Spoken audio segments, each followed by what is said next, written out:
Hello viewers, welcome to my channel. আবার নিয়ে আসলাম আপনার জন্য নতুন আরেকটি ভিডিও। আজকের ভিডিওতে আমরা কথা বলবো অনেকের বিকাশ অ্যাকাউন্ট থেকে কিন্তু বিভিন্ন সাবস্ক্রিপশনে কিন্তু টাকা কেটে নেয় অটোমেটিক। এটা হয়তো মাসিক, হয়তো অনেকের কেটে নেয়, আবার অনেকের সাপ্তাহে।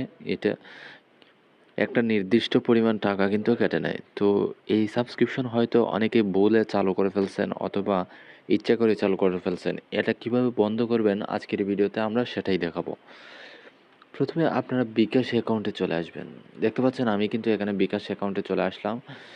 এখানে আসার পর আপনারা নিচের দিকে স্ক্রল করবেন। নিচের দিকে স্ক্রল করবেন, তারপর এখানে থেকে দেখতে পাচ্ছেন অন্যান্য সেবাসমূহ একটা অপশন রয়েছে। এই পোর্টাল রয়েছে। এই পোর্টাল থেকে কিন্তু দেখতে পাচ্ছেন নিচের দিকে সাবস্ক্রিপশন লেখা রয়েছে। এই সাবস্ক্রিপশন অপশনে ক্লিক করবেন। ক্লিক করার পর দেখতে পাচ্ছেন এখান থেকে কিন্তু অনেকগুলো সাবস্ক্রিপশন রয়েছে।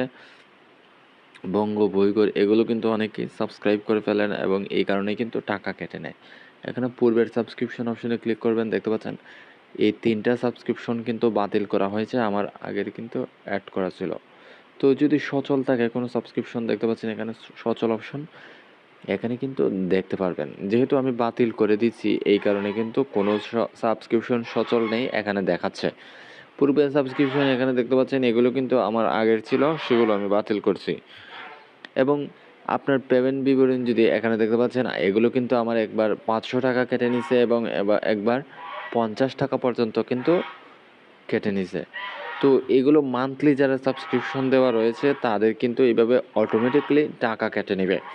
তো আশা করি কীভাবে বন্ধ করবেন আশা করি বুঝতে পারছেন। এগুলো নিয়ে ফেলি, নেওয়ার কারণে কিন্তু আমাদের বিকাশ অ্যাকাউন্টে টাকা ঢোকানো যায় না, ঢোকাইলে কিন্তু টাকা অটোমেটিকলি কেটে নেয়। তো কীভাবে বন্ধ করবেন আশা করি বুঝতে পারছেন। এই ছিল আজকের ভিডিও। এই ধরনের ইনফরমেটিভ ভিডিও পেতে আমাদের চ্যানেলটা সাবস্ক্রাইব করুন এবং আমাদের সাথেই থাকুন। ধন্যবাদ।